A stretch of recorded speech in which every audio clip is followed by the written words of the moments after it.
Cashflow Diary Podcast, episode 158. Welcome to yet another exciting episode of the Cashflow Diary Podcast, the podcast that teaches you insider tips, tactics, and strategies for creating leverage streams of cash flow into your life. Learn from top-performing entrepreneurs, business owners, investors, and thought leaders from across the globe as they share their secrets to success. Like what you learn on this and other Cashflow Diary podcast episodes? Go to learninvestingnow.com and sign up to receive powerful tips and information that will help you succeed as an entrepreneur and investor.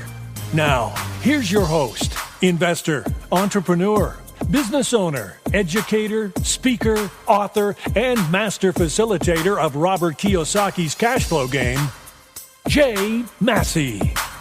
All right, ladies and gentlemen, welcome to another episode of the Cashflow Diary Podcast. I am your host, Jay Massey, and I'm glad that you are here today because I'm guessing you already know what we're going to talk about. Yes, that's right. We're going to talk about cash flow one more time. You're like, how many different ways can there be to create cash flow? That's the fun thing, and why you keep coming is because there are so many, and certain ones fit us better than others, and that's exactly what we're going to discover today. Because you may not realize it, but a lot of us are participating in a different type of economy today than we have been in a long time, and today's guest is an absolute expert in what she calls the membership economy. We're going to learn a lot about that because I think we as real estate investors for sure have an edge in this particular type of an economy. And most importantly, I think we're going to learn a lot of how we might be able to go out there and diversify ourselves, not just with real estate, but outside of real estate, and to find other ways of making it happen.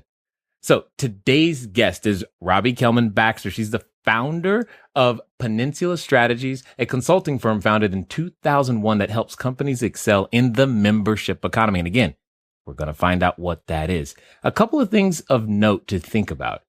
Today's guest has been able to work with companies like Netflix now, and I know you've heard of them. Also, SurveyMonkey, as well as Yahoo, but don't let that stop you from contacting her because she also enjoys working with quote unquote little guy and little gal as well. That means you and we can learn so many things from people who have seen the inside of large companies and how they work. And most importantly, can help you and I apply some of those very same tactics. So get your pen and paper out and help me welcome Ms. Robbie Kellman Baxter. Robbie, you there? Yeah, I'm here. How are you? Good, thank you. Good, Great. good. Glad that you're here. Now, you being new to the Cashflow Diary family, you may not know the first question that I'm going to ask you, but I tend to ask everybody the same first question, simply because I look at today's entrepreneurs, and obviously you were one of them, as like yesterday's superheroes, when you can think about, Miss Marvel or Wonder Woman or, Batman, Robin, what have you, you've got these superheroes. They get dressed up. They have a special set of skills, and they use those skills and talents and abilities to save people and provide hopefully a better quality of lifestyle for them in some way, shape, or form. And I look at entrepreneurs today as we do the same thing. However, before we put on those capes and masks and leotards and tights, we tend to have an alternate ego, or we started in a completely different way. Something happened to us that turned us into who we are today. Before we're able to serve companies like, Netflix or SurveyMonkey or Yahoo or any of those things, we were someone else. We thought differently in a lot of cases, and we just came from somewhere. In short, we all have an origin story. So what we want to know before we dive into understanding the membership economy is, who is Robbie Kellman Baxter? So the origin story is, I've always been a rule follower and an achiever. And I got to a certain point of always following the rules, going to the right schools, getting the right jobs, and realizing, probably like a lot of your listeners, that I had very little control over my own destiny. And my new life as a consultant, as an independent consultant, because I worked in big firm consulting for several years, happened when I got laid off while I was on maternity leave. And I think that sort of was the first sharp left turn, because it was when I stepped off the obvious path of what I was supposed to do, what other people did, what was the good thing to do. And then I would say that my second sharp left turn was when, so I left, I became an independent consultant at a time when there were very few. I mean, now there's lots of people that are independent consultants and solo practitioners, and much more common. But the second thing that I did that I think was really meaningful for me is that one of my early clients was, as you mentioned, Netflix. And up until that point, I'd been a generalist, general strategy person. I thought you were going to ask me what my superpower was. And I actually had an answer, because I was going to say my superpower, which is so kind of dorky, but my superpower is that I can see frameworks and patterns in messy situations. And I can sort of see through all the clutter to frame it and simplify it and help somebody come to an answer. And so I'd been doing that as a generalist for many years. And then I went and worked at Netflix, and I fell in love with their business model for exactly the same reason I think that you fell in love with real estate, which is it has a recurring revenue model. It has predictable cash flow. And so after working with Netflix, virtually, I would say 70 to 80% of all my clients over the past 11 years have been subscription-based or membership-based businesses that are trying to build ongoing formal relationships with their customers to generate predictable revenue. Well, and you bring up some interesting things, especially when we start talking about predictable cash flow, and we're going to definitely talk about that. But I love the fact you said, there's an interesting something that you said it a couple of times, and I'm just curious because I get curious about odd things. You said sharp left turn, and I was thinking, why not right turn? That's honestly the thought that was coming into my head, and I know it probably is just a phrase you say, but is there a meaning behind would a right turn have been better? No, left turns are harder. Okay, got it. If you've ever learned to drive, which I'm guessing living in LA, you at some point had to learn to drive. And I don't want to take you back to any traumatic times in your life, but it was a hard time for me. Making a left turn is hard. Got it. Yeah. Got it. Unless you're, of course, in England right now, then it's a whole different. Yeah, for your international audience, it may be, may resonate less, but. Got it. Now I understand. I was just curious. I was like, why left? But it laid off while on maternity leave. Wow. That's like the wake up call of wake up calls. Yeah. Totally legal, by the way. But yet at the same time, you're like, you're preparing. I mean, there's this, you're preparing for one of the most greatest experiences of your life. And you're like, okay, cool. And a number of the mothers that I've seen, they're like, I don't want to go back to work, but I'll go because it makes sense. That it's what I've got to do. And then you find out that, oh no, I don't go. Yeah. That had to be a very interesting thing. Now, what happens is most people, when we are confronted with something like that, if we've grown up having a certain pattern, for example, if we go, hey, I need money, the employee mindset says, well, I need another job. Right. But you chose not to, and I got to know why. Because I was afraid it would happen again. I see. So I know this is not the main topic for this podcast series, but I think it's very hard. One of my bosses told me because this was not my first child, but he had told me that I was not, and he did not mean this as an insult. He said, you're not my go-to person because I know I can't call you on the weekend because I know you're with your family. Whereas he was very honest about saying, I do call your peer with the same title who's a man. And it hit me that it was going to be an uphill battle to move forward as fast as I wanted to and to be rewarded based on my contribution as a mom of young kids. Wow.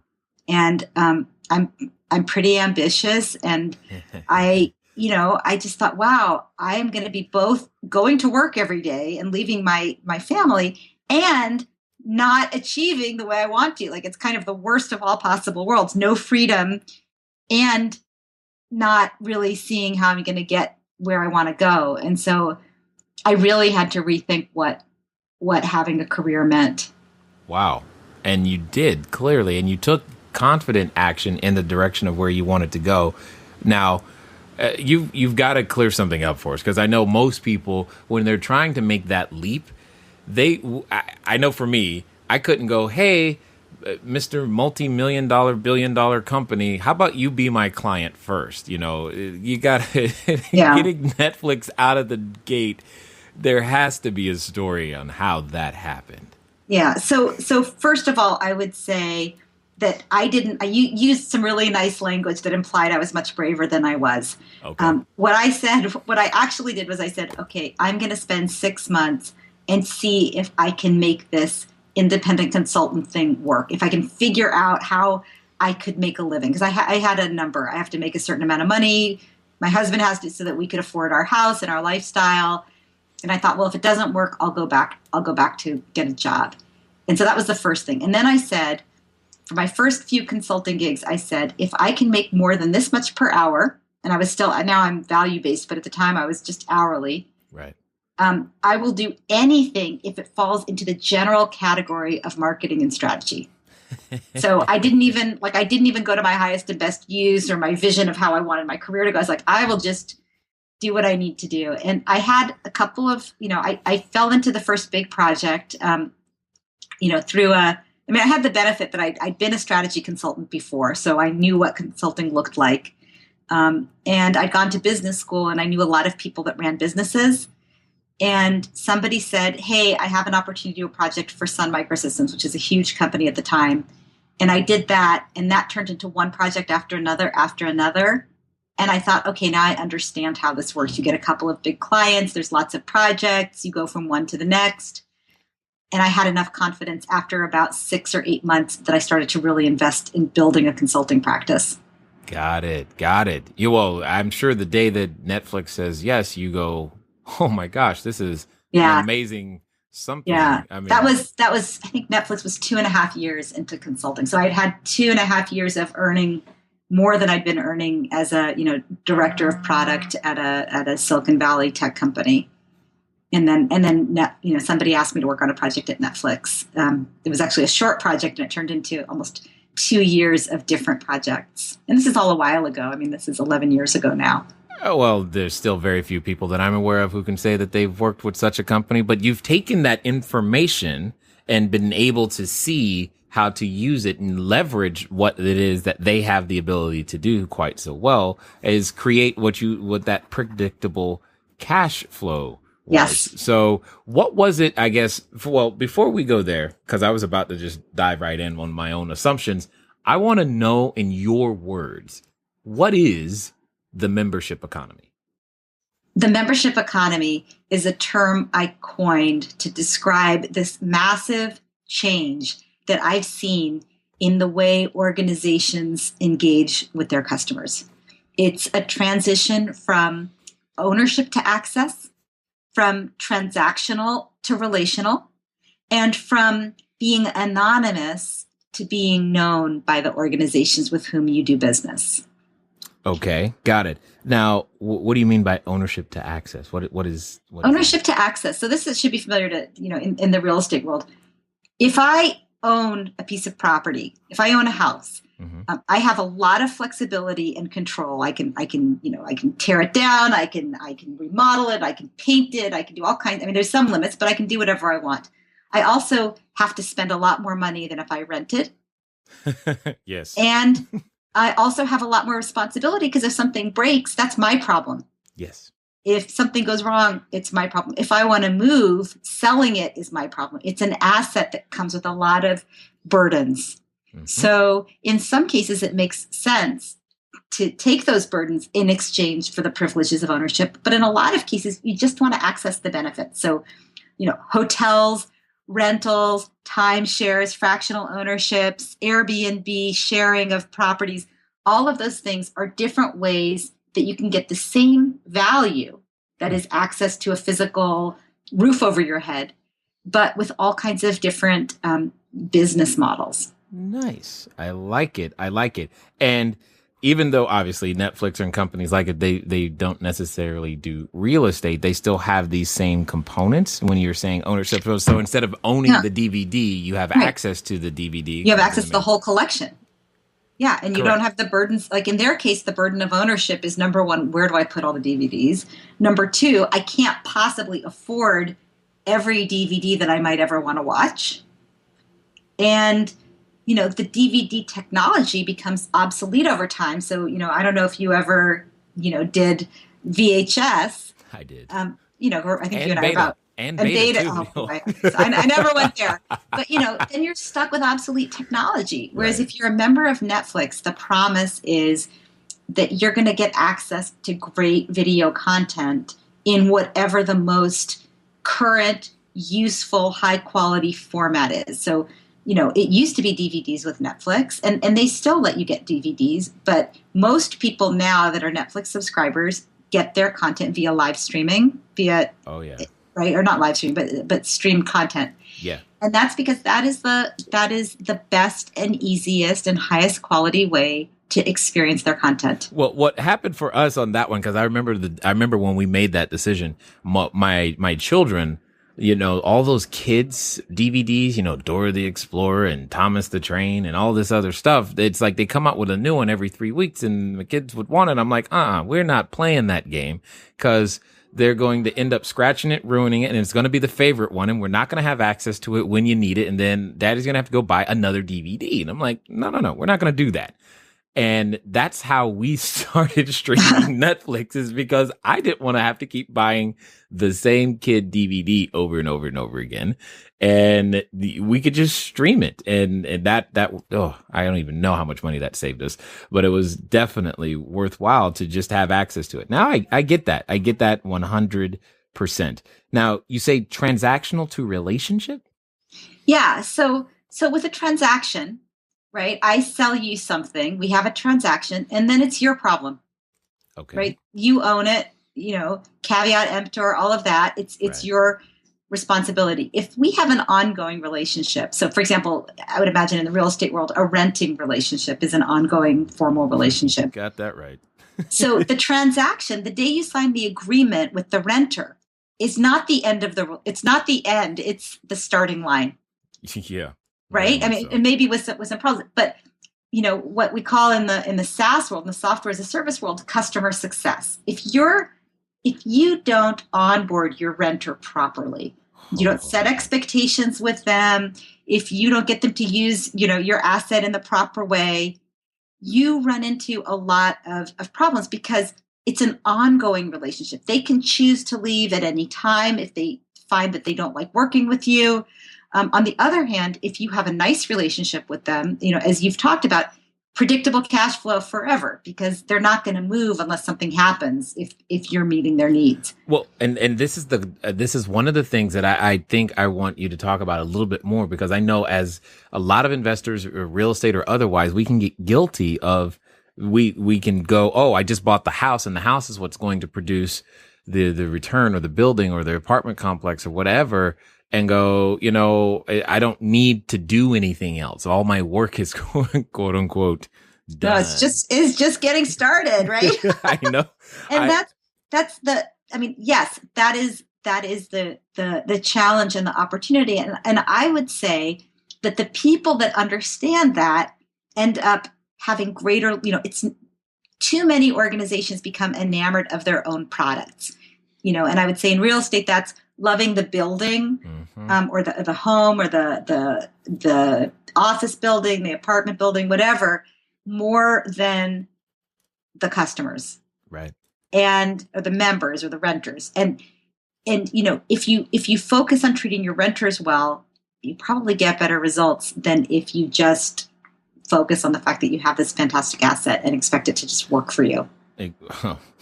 You know what? You keep talking, you're going to be an excellent real estate investor. I'm going to make that happen. Because it's the same. I try to tell people real estate is still a business. For some reason, we forget that it's a business. It's still a business, but as soon as you say real estate, it's like all the other business practices go out the window, and it suddenly becomes all about this, piece of dirt and land and what you're going to do with it. And I'm like, yeah, that's important, but who's going to pay you for the use? When are we going to talk about the customer? And that's really the thing that I care about the most is who's it going to serve? Who are we going to serve? And let's figure out how we can use this piece of real estate to serve them. Or is it the best piece of real estate to serve that particular need or that particular person? Yeah. So, and then there was a third piece. Could you repeat what that was?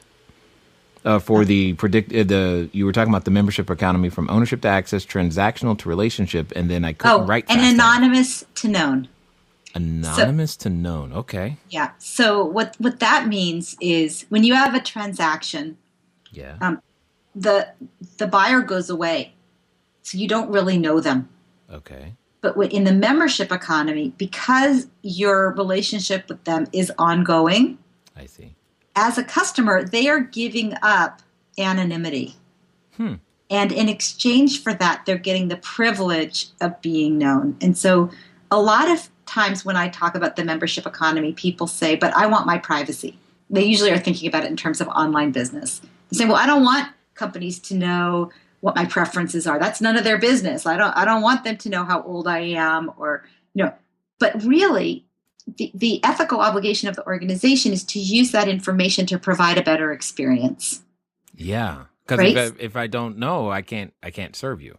Right. And over time, as you get to know this is totally true of small businesses. As they get to know you, you certainly give up some of your privacy, but you also get special benefits because, they might call you to tell you that there's, the latest, if in the old days of having a record store, they say, the new record is here. Come get it.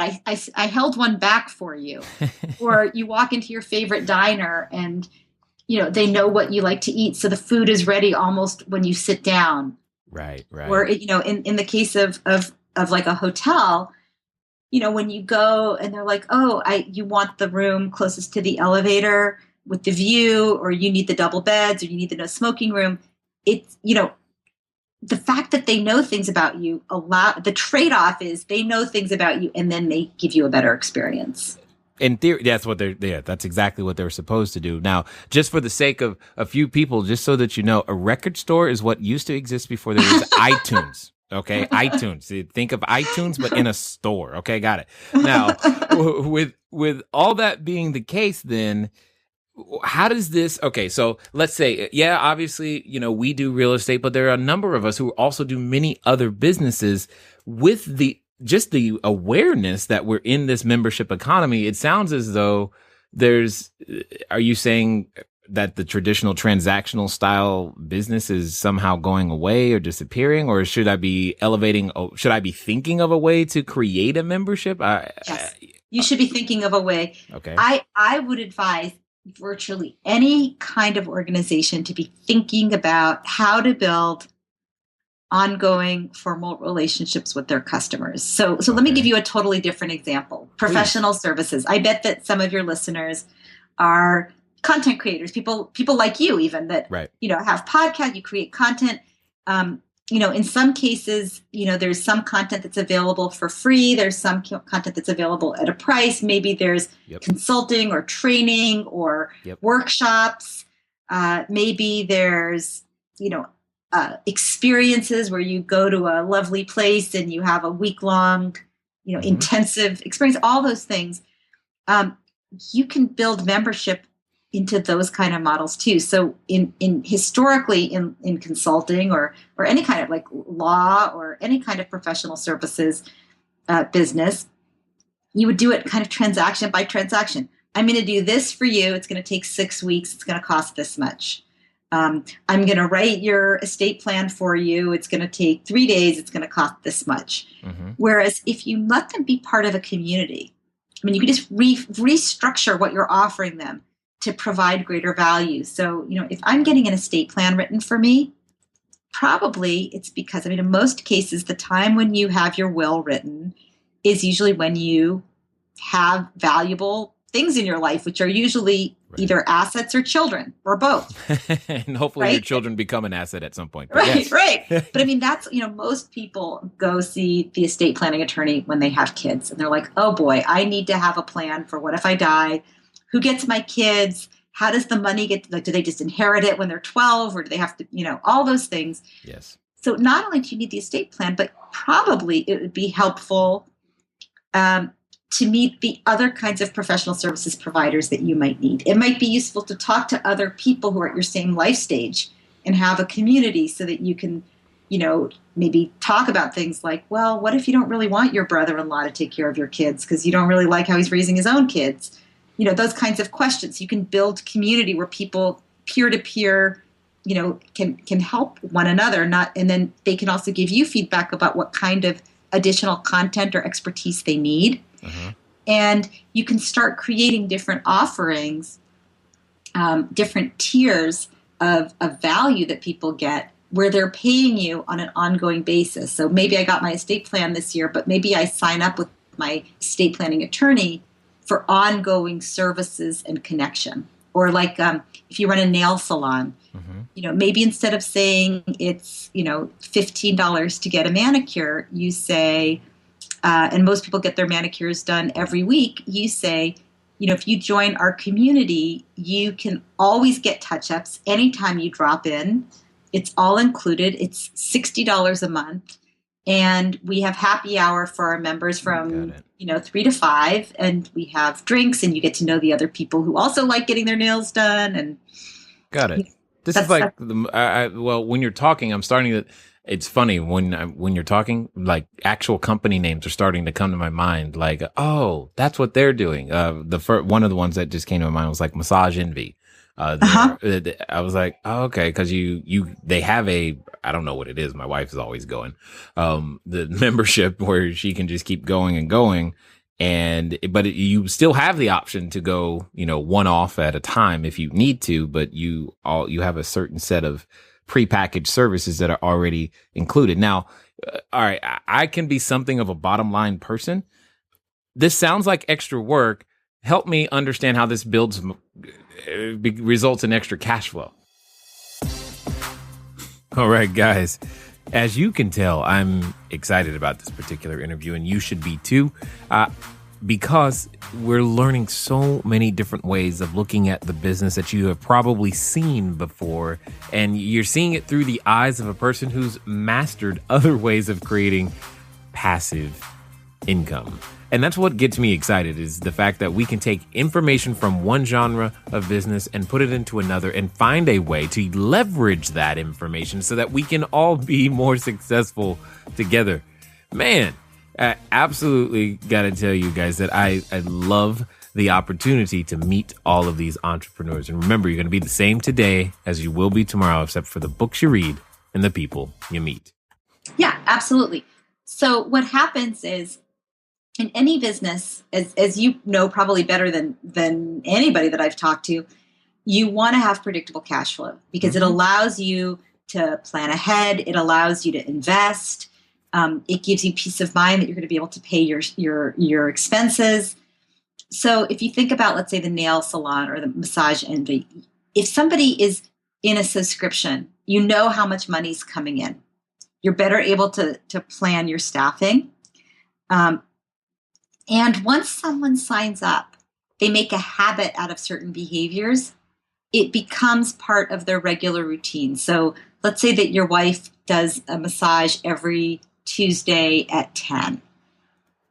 She's going to pay every month and it becomes part of her life. Whereas if she has to make an appointment for a massage, she might end up doing it every 2 months or every 4 months. Or she might say, oh my gosh, I can't believe it's been a year since I got a massage. I just never got around to it. Whereas if it's in her calendar and it's part of her routine and she's already paid for it, or as she looks at it, it's free because she's a member, she's going to use it more. Yes. Okay. Now you're touching on. Okay. Got it. So then I guess the question becomes, if this is going to be the way to have more customers and have that predictability, it's really going to come down to consumption of the service. And so how do we get someone to make our product a habit. I mean, one of the things I'm always thinking about is that I want to make a product that becomes a verb, because now, hey, people say, just Google it, right? Right. It's a verb. It's now, Facebook me later. Like, how can I make a product that becomes a verb? So the question becomes what are there strategies that we can employ to make our anything become a habit like that? Because that would be powerful. Yeah, absolutely. So let's say that you have a membership model. Let's say that you have a subscription and you want people to behave in a certain way. So like the example I feel like we've used Netflix to death, but let's talk about who else is fun? LinkedIn. Okay. So that's another one. It's a verb, right? Hey, in fact, I just tried to link in with you. We'll see if you respond. Right. But what do they want? They want you to adopt certain behaviors. So you come to you probably don't even remember when you signed up for LinkedIn because it's probably been a long time for you.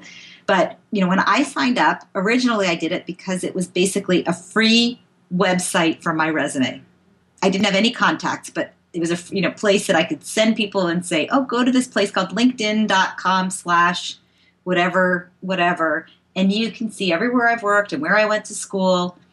But over time, they have encouraged me to demonstrate certain behaviors. They encouraged me to upload my entire contact base so that I linked in with all my friends, which of course makes it stickier for me because now all my friends are there and all of their contact information is there.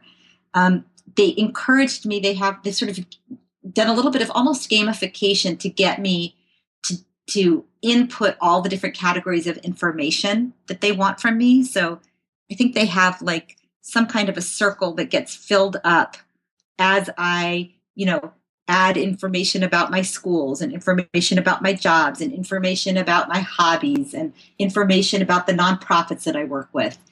And so each time I say, oh, look, I'm an all-star. That feels so good. I'm an all-star on LinkedIn. And so they're motivating me. So what does that mean for people in general? Well, the first thing is you want to remove friction to the subscription experience. So if somebody signs up for Massage Envy, you want to get them on that massage table as fast as you can. So they get that, they get into it. They don't have to do a lot of paperwork or a lot of other stuff.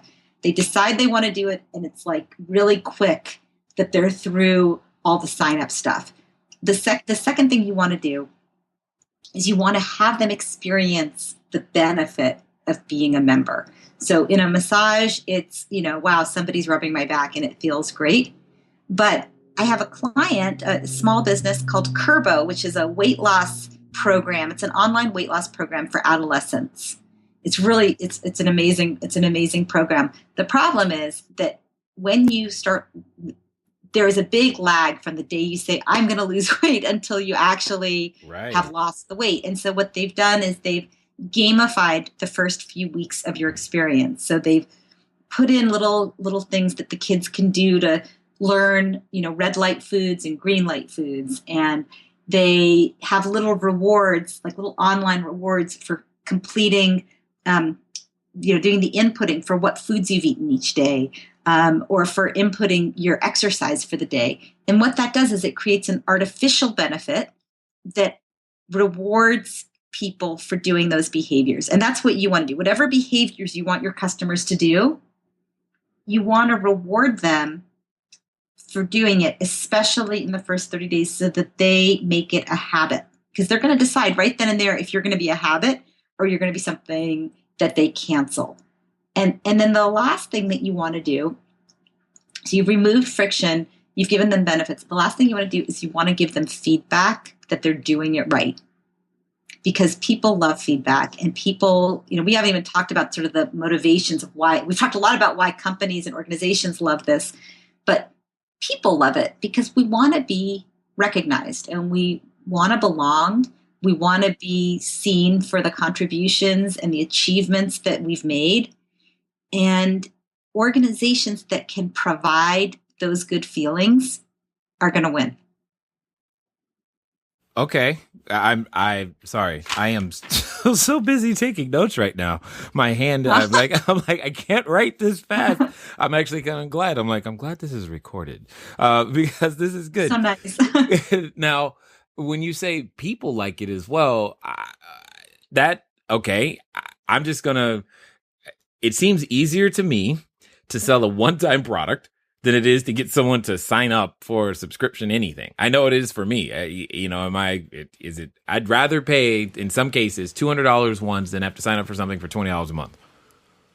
Okay. So but you're saying we want this. And but you subscribe to Netflix and your wife subscribes to Massage Envy. So there are some places. That's true. There are some places that make sense. So there are times, so like what I would say, we could go into detail and look through your credit card statements, but I would imagine that there's some things where you would either say the benefit of ownership outweighs the flexibility of access, or where you say the freedom of anonymity outweighs the benefits of belonging and being known. Right? And so there are cases, it's not like I do everything through the membership economy, right? We own our own home.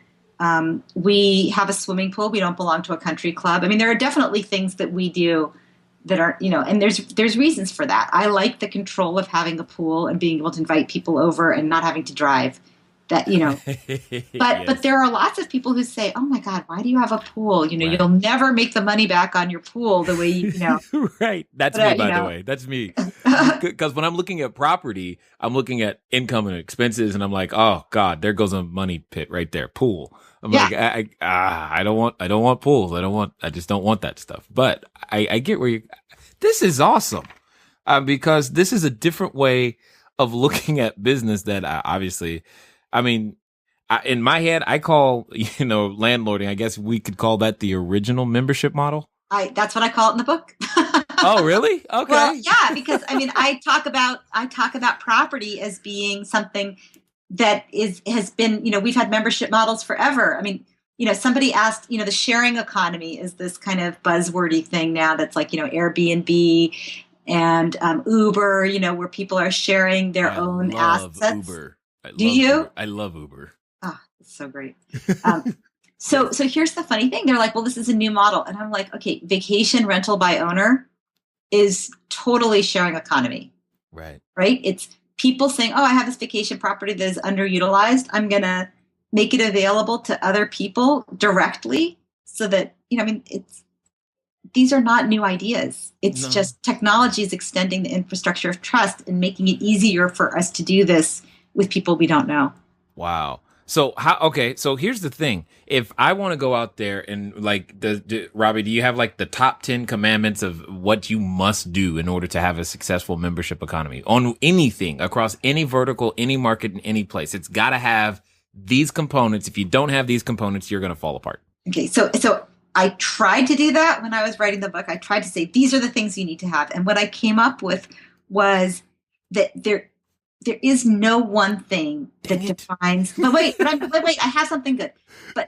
So there's no one thing that defines membership economy. So I used to think, maybe it's just having a subscription payment model, or maybe it's peer-to-peer contacts that people are helping each other, or maybe it's access over ownership, or one of these things. But what I realized is membership is an attitude. It's how you feel about the people that you're doing business with. And when I work with companies, I talk about 7 steps to get to the membership economy, which are 7 things. You might go through those 7 steps, Jay, and say, okay, 1, 6, and 7 totally rock my world and really improve my business model. But the other ones are not relevant to what I do.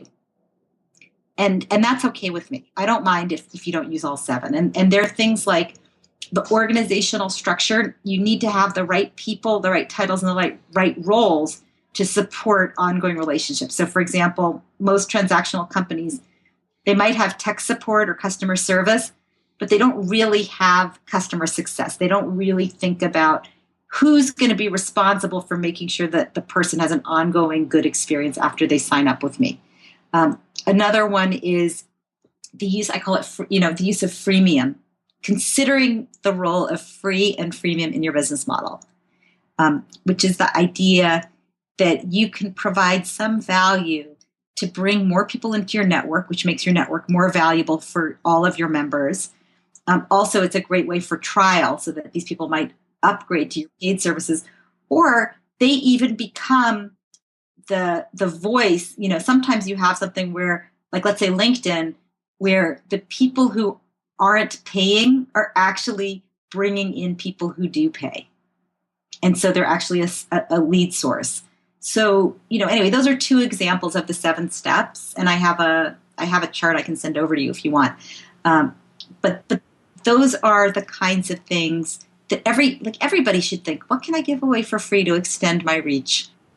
Is there something that I could give away for free forever, like a newsletter or access to some of my events, or like in your case, free podcasts, that's going to build awareness and help people understand the kind of value I provide so that they can engage with me at a higher level?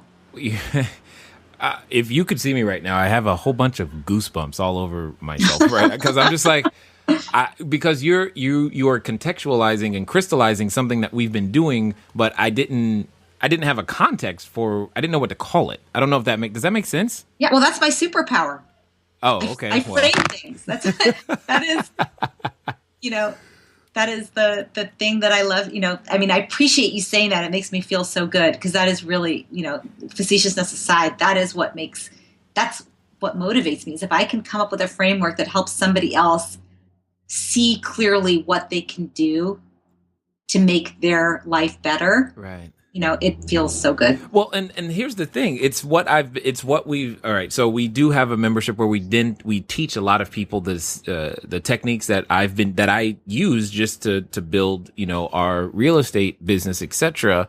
And they center around I just never I didn't call it a membership economy and all these things, but I'm just like, it centers around them becoming the provider of content and education and information, the resource for other people, which by default means you've got to have a mechanism through which to, gather people around the table, so to speak. Yeah. And we use that, with the Cashflow board game, and we use that with online strategies and all this other stuff, so that they have a circle or a database from which to choose from when it comes time to actually go out and execute a real estate transaction. And to hear you crystallize this so well is just like, oh my God, this is why because you can do things and not know really like, why is this working? I'm just doing it because I know it works. But to hear you go, yeah, this works for this reason, and to connect those things, we can become more intentional. Because one of the things I've been thinking about, and I think you're saying, is we don't necessarily have a quote unquote community manager, someone who's in our, like, we have a exclusive Facebook group. And people are in there all the time talking about the transactions, trying to get some help. And, I participate, and every other members participate, and people are getting deals done and things are happening. But there isn't that's not a position currently, like in the company, where your job is to make sure that everybody in the Facebook group, or everybody when they get their trial, is they get everything that they're supposed to, get there. They go through an orientation or blah. Yeah, I think that's what you're saying. Yeah. But okay. And that there's a way to, and some of it can be done, depending on where you are in your process. So for your business, maybe you say, well, the Facebook people, I just, maybe we do an automated way to make them feel welcome. We do some automated thing. Maybe that's emails, maybe we follow them back, or we friend them back. But then when somebody buys something, or maybe when somebody starts to elicit the behaviors that indicate that they might be ready for something more, maybe that's when customer success person engages with them. Or maybe it's after somebody spent a lot of money with you. Yeah, and you want to make sure that you say, okay, you just went to our program. We're calling you a week later. Are you making more money? Are you making investments? Or did you just put the binder on the shelf, as it were, and said, okay, that was really interesting, but I don't exactly, I have some roadblock. It's a mental roadblock that's holding me back. Because if the person has great success, they're going to come back for more, and they're going to refer other people. Yes, we've found that to be true. We've had, I just haven't been able to create the referral. You have no idea how many people have asked us to create a referral program. I'm just like, I'm moving as fast as I can. And I'm like, why? Because I wonder, I'm like, why does that happen? And I guess in some weird way, we're doing some of the things that you're saying without understanding that that's what we're doing. And I'm just trying to help people. That's what I keep calling it. I'm just trying to help people. I don't even know what that means, but that's what I'm doing. And that's coming. I mean, that's being purpose driven and mission driven, which is the only way to run a membership business. Because if, like I said before, for me, membership, if you run a membership business, it's an attitude, which means these people belong. These are my people. Absolutely. And I'm gonna take care of them. And I don't know what products and services I'm going to use to take care of them, but I've promised I'm going to take care of them in this way. And so as I develop new things, I'm going to share it with them. And that's exactly right. That's exactly, and that's what you're doing. And, probably in 5 years, you might not be doing any of the things you're doing today, but you might be delivering on that same promise, but in maybe a more sophisticated way or a more powerful way, or maybe as your members become more successful, they're going to come back and say, okay, we don't need that intro to blah-de-blah that you have. We need the advanced placement class. Yeah. Right? Or we have enough money now. Now we need to think about how do we help others, or how do we, I don't know, build our spirituality, or, who knows what. Right. But, you're going to just keep, because these are your people. So you're just going to keep looking for things that you can do to help them. Okay. All right. You're bringing up something that I haven't been able to figure out. And you're probably the only person I currently know that can even have insight into this. One of the quote unquote challenges, and I'm using air quotes here lightly, that we often have is someone comes in, they don't know anything about real estate, right? Or they don't know how to transact and build the database and get a deal done or raise the capital, etc. They come in, they start participating in the information, and it may take them, 3, 4, 5, 6 months, but they get it. And then when they start to get it, they start to earn really large checks, which is great. And that's exactly why they came. That's exactly what I want. But during that 6-month period, while they're, gaining the skill sets and doing and implementing the strategies, they're hyperactive. They're in the groups. They're doing the thing, making it happen. And then they get a couple of checks, 4-figure, 5-figure checks, whatever. And then they disappear.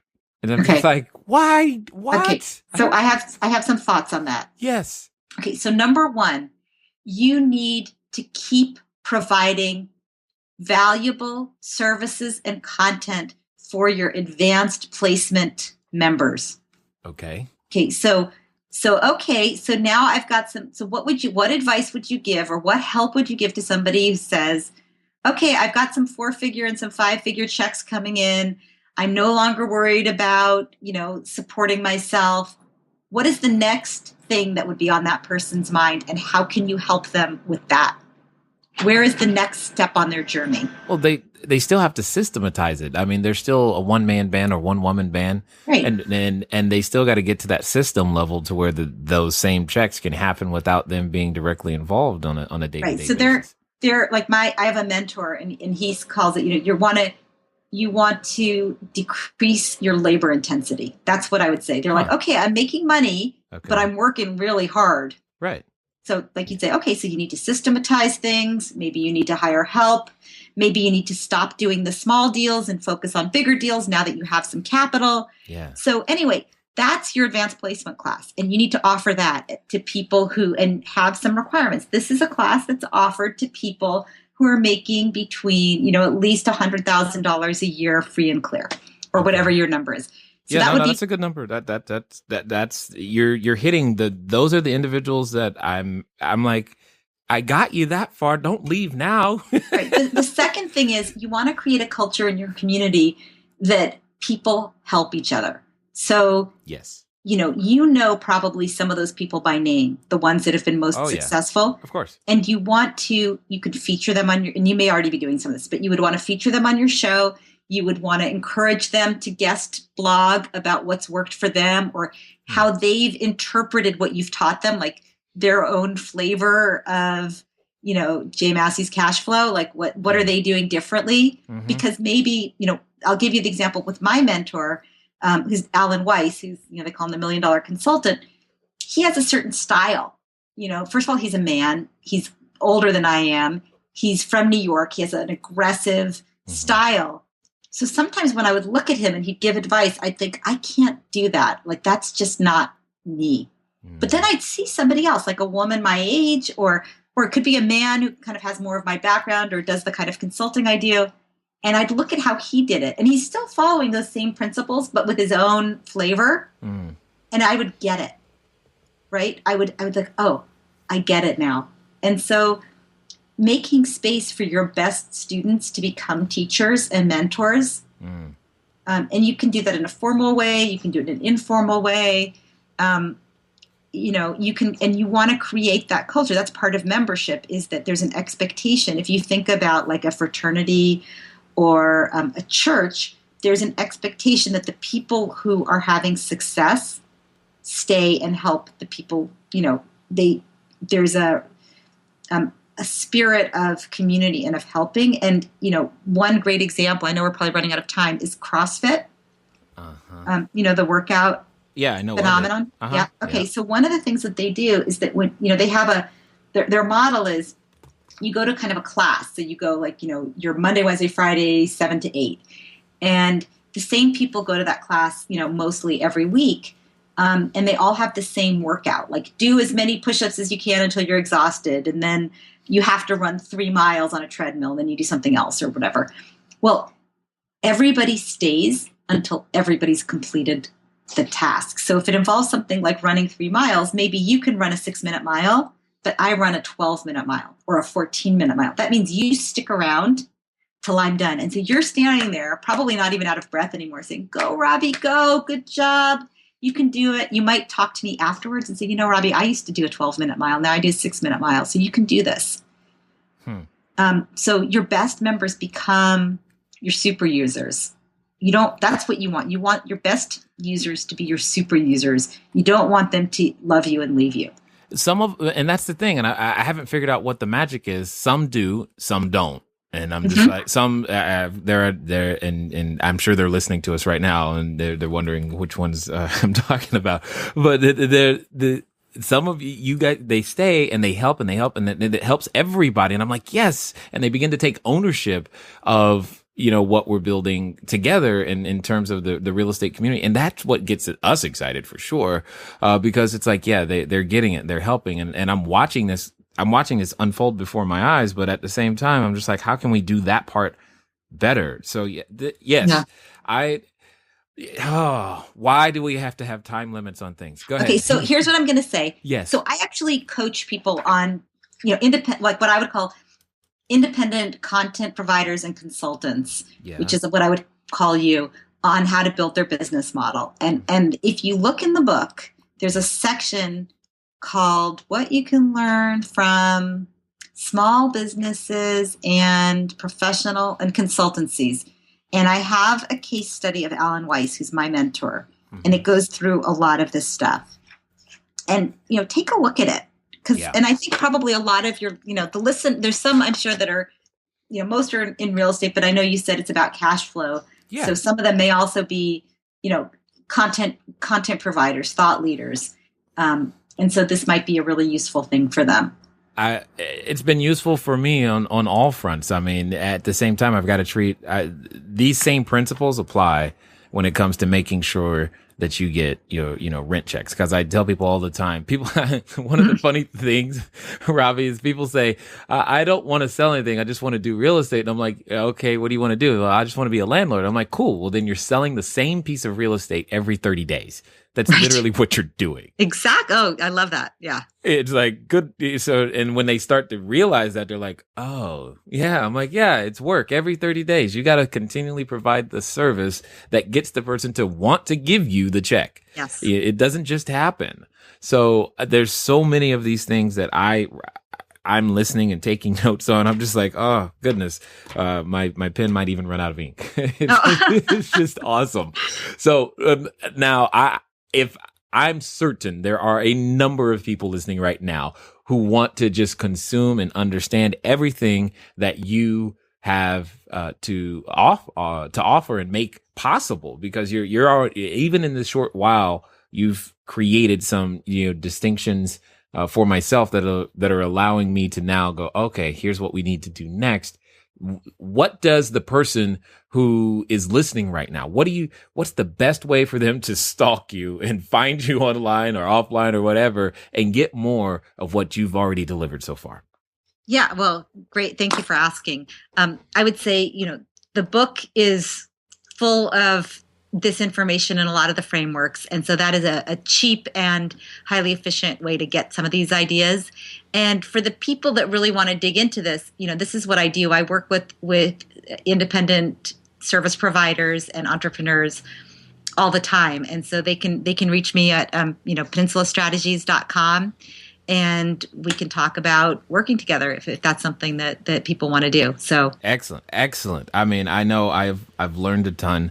Now, Robbie, let me ask this question. So, for the person or persons right now who are considering, maybe for the first time in their life ever, they feel empowered, especially after some of the stuff you shared today. They feel empowered to finally go put on that superhero outfit. They're in the store, possibly choosing the color of their cape and mask right now, but yet they're feeling still a little trepidation.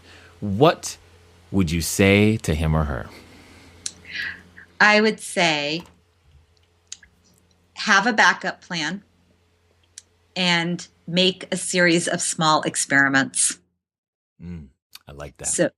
So just the same way that I would say with anybody that's a membership economy business, that runs a membership economy business, you always want to have a series of small experiments rather than a big reveal. It's just too risky. So I would never sell, like when I see people mortgaging their house to the hilt and, borrowing money from their loved ones and throwing it all at something, it makes me really nervous because I think there's almost always a way to test and adjust and figure out if there's a there before you make the huge investment. Awesome. Well put advice. I definitely appreciate the time that you've invested here with us at the Cashflow Diary, and I thank you for all the stuff that you have shared with us today. It's been a pleasure, Jay. Thanks for inviting me. All right, ladies and gentlemen, you know what time it is. It's time for you to move at the speed of instruction. What does that mean today? Well, I tell you one thing it means. It means it's time to pick up a book, right?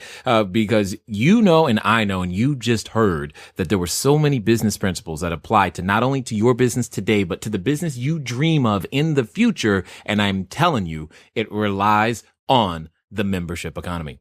It's been fun talking to you guys today. I know I've learned a lot. Hopefully you did too. And I do look forward to talking to you guys soon. Until next time.